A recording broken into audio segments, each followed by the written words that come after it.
A mesa diretora da Câmara decretou hoje a perda de mandato dos deputados Alexandre Ramagem e Eduardo Bolsonaro, ambos do PL. A decisão, ela acontece uma semana depois do Supremo anular uma outra decisão do plenário da Câmara que havia preservado o mandato da então deputada Carla Zambelli. Ela acabou renunciando. Os detalhes com a repórter Luciana Amaral.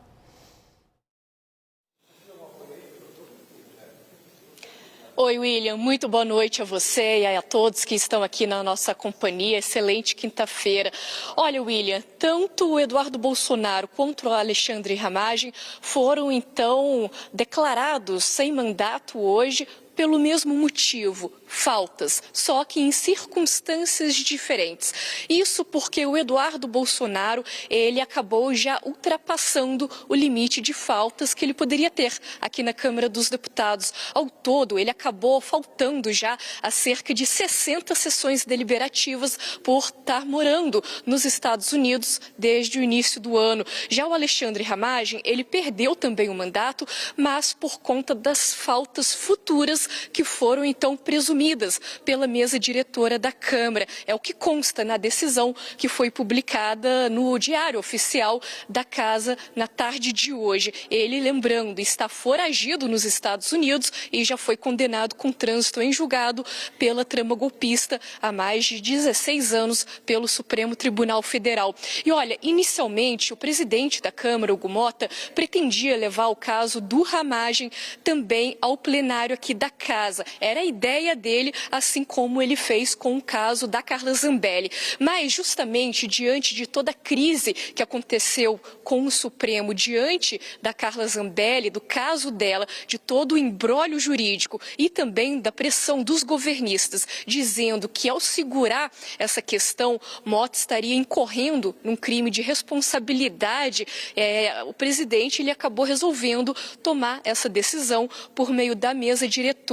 E nisso vale a gente também ressaltar que alguns membros da mesa que são do PL decidiram faltar, não assinaram, não colocaram assinatura nessas declarações de perda de mandato e enviaram os substitutos no lugar. A tendência agora é que a relação entre Câmara e Supremo se estabilize um pouco mais, momento também que o Motta tenta se reaproximar do presidente Lula. Hoje, inclusive, ele esteve com o presidente da República num evento no Palácio do Planalto. E só para finalizar, apesar da perda do mandato, o Eduardo Bolsonaro continua com os direitos políticos preservados, caso diferente do Ramagem, isso porque, como ele já foi condenado, tem uma decisão judicial nesse sentido, ele fica então inelegível. Eu estava até questionando a base governista mais cedo se havia alguma insatisfação perante essa decisão do Motta, se haveria alguma brecha para um retorno deles ou algum ponto ali de questionamento, de insatisfação, e eles falaram que não, que por enquanto está tudo certo, que o Motta realmente então tomou essa decisão que na visão deles realmente deveria ser tomada, então os governistas satisfeitos ainda mais por esses casos terem se encerrado ainda no ano de 2025. Volto contigo no estúdio. Obrigado, Luciana. Agora sim, boa noite. Quando eu apresentei você, eu não tinha dito boa noite, perdoe. Boa noite, então, para você em Brasília, Luciana. Creomar, a gente tinha a sensação que havia um acordão em funcionamento. Então, vamos lá, anistia não, dosimetria sim, aprova-se pautas econômicas e 4 cabeças de parlamentares iam rolar. As do Glauber, da Zambelli, do Eduardo e do Ramagem. O acordo está sendo cumprido? William, boa noite, agora definitivamente, ouvindo bem. Prazer estar aqui com você, com a Thaís e com o Caio. Eu creio que há uma diferença muito clara nessa Brasília que é cada vez mais disfuncional do ponto de vista institucional, em que os acordos vão sendo alterados conforme os desafios vão surgindo pelo caminho. E aqui nesse aspecto eu acho que a gente precisa olhar com muita atenção as próprias dificuldades do presidente da Câmara, Hugo Motta, de conseguir encontrar um ponto de equilíbrio no que seria a sua gestão. Conversando hoje de tarde com uma pessoa que sabe muito de legislativo, que eu tenho enorme admiração intelectual, essa pessoa me disse uma frase que foi a seguinte: talvez um equívoco do Hugo Mota tenha sido assumir a Câmara dos Deputados desejando ser amado por todos os grupos distintos que ocupam um ecossistema tão complexo.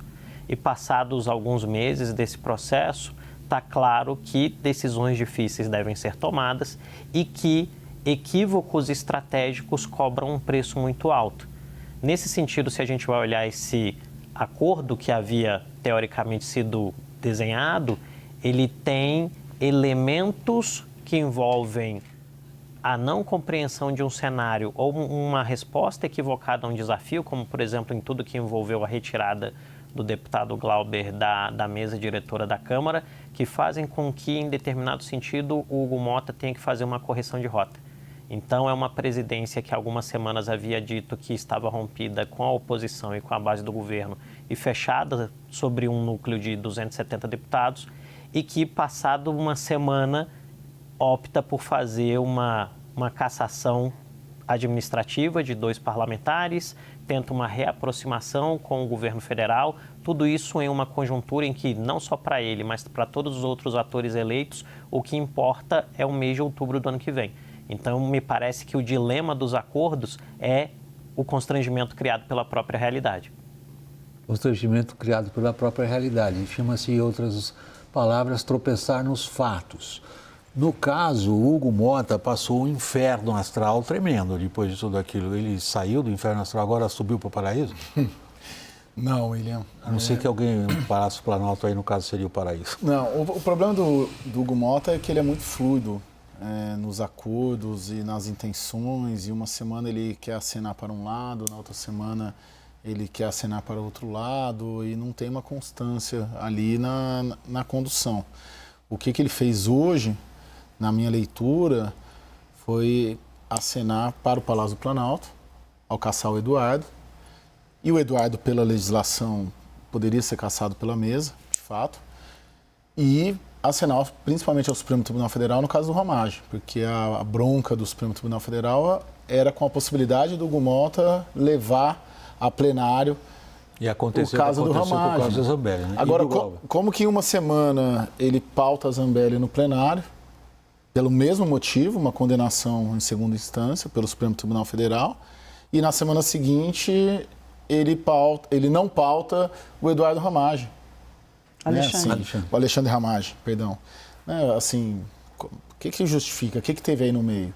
No meio teve um julgamento do Supremo dizendo que ele teria que fazer isso, que ele não teria que levar ao plenário, e ele obedeceu o que o Supremo Tribunal Federal disse que ele deveria fazer. Não, tudo bem, vamos dizer, o procedimento aí pode ter sido bem torto, mas o resultado era o que você queria?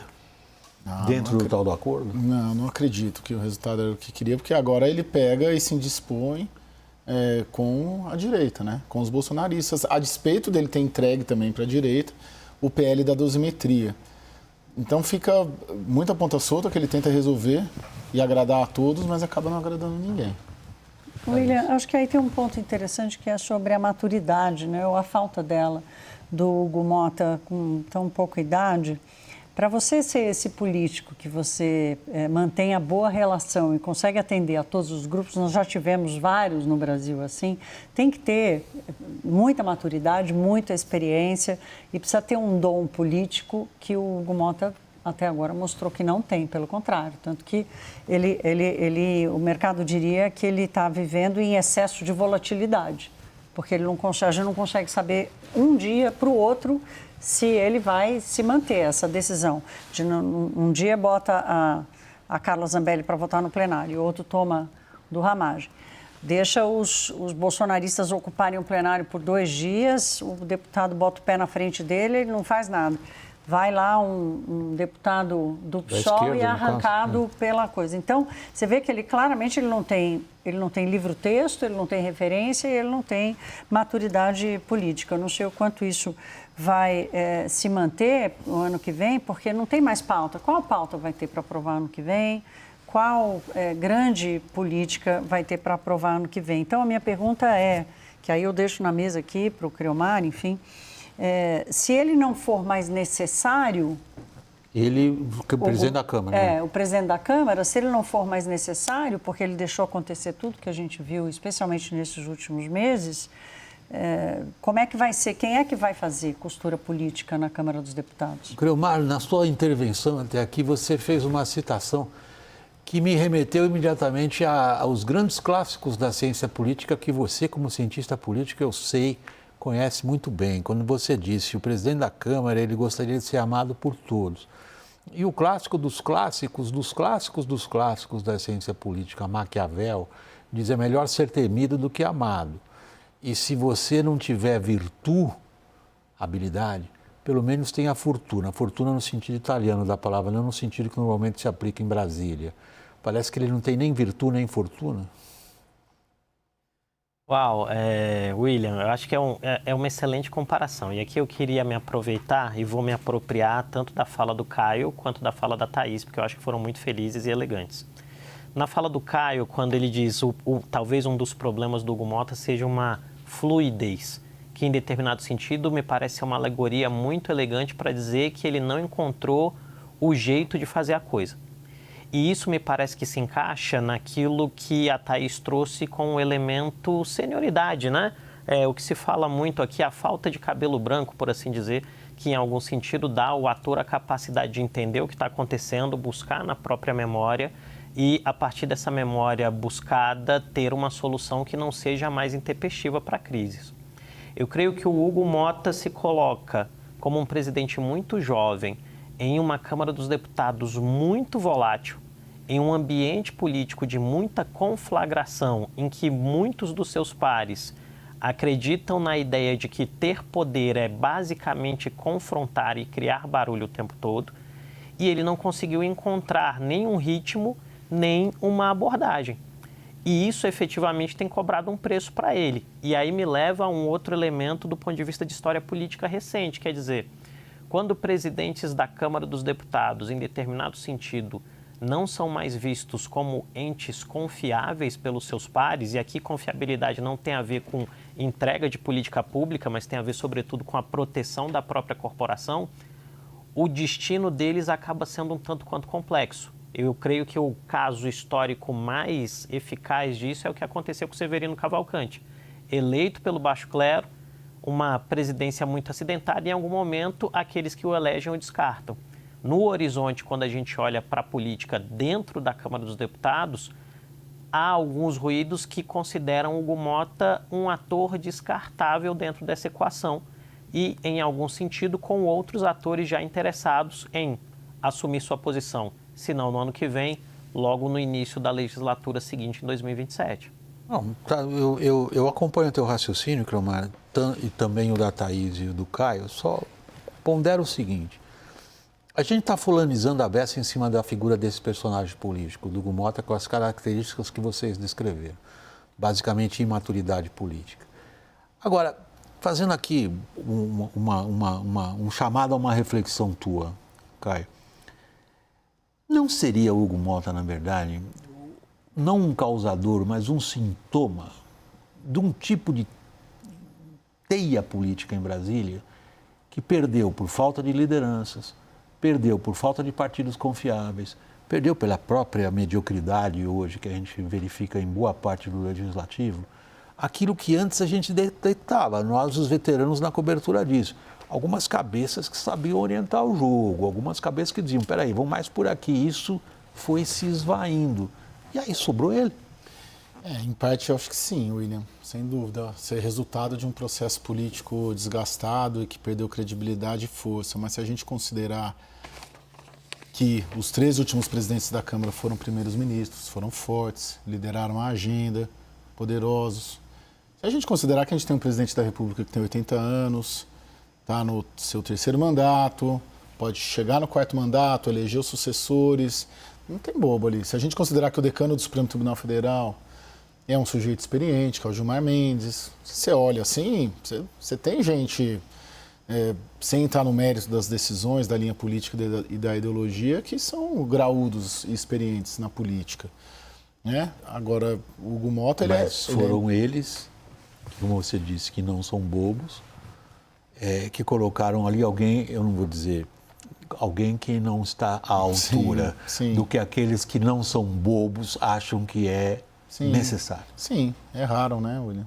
Talvez eles reconheçam um erro. E lembrando que o Hugo Mota ele surge a partir de uma jogada política para tirar um outro mais experiente, né? Porque o Arthur Lira, como o Arthur Lira não queria o Marcos Pereira, que é o vice-presidente da Câmara, que é muito mais experiente, já foi ministro, é jeitoso, é esperto, habilidoso, justamente para... Essa foi a jogada política ali, para tirar o Elmar, na verdade, o Marcos Pereira recua e o Hugo Mota surge como ungido pelo Arthur Lira. A gente olha muito o Hugo, mas olha pouco quem o colocou lá, que foi o Arthur Lira, né? Eu chamo a atenção para o roteiro dos fatos aqui, né? Eu acho que está tudo muito interligado. Não vou voltar tanto, vou voltar a semana passada, quando o Hugo Mota aparece com o PL da dosimetria, que ninguém mais esperava que fosse votar. E esse PL chega no Senado completamente desfigurado, claramente ali ninguém leu, se leu não entendeu e esse negócio passou. Tanto que previa lá liberar, reduzir pena de estuprador, de gente que cometeu crime ambiental, tinha de tudo lá. A correção e a votação muito rápida, vem Renan Calheiros e expõe esse acordo que o governo tinha feito. Olha, eu te dou o PL da dosimetria e vocês me dão a queda do benefício tributário e aumento de impostos, ou seja, vocês me entregam a minha receita. Tem uma manobrinha aí que foi feita nesse PL dos benefícios, que foi liberar emendas que tinham ficado trancadas anos atrás, 3 bilhões de reais, que agora vão para os deputados. Então, assim, William, o roteiro, eu acho que ele fala muito. Nós ainda vamos precisar entender se foi só pagar emenda atrasada, com esse jabuti desse projeto de lei, se tem alguma outra coisa, quem que está fazendo negociação... Para entender o que a gente viu hoje. Para entender o que a gente viu hoje, porque não são fatos isolados, é um roteiro. Leva um tempo para fazer esse desenho, enxergar esse desenho.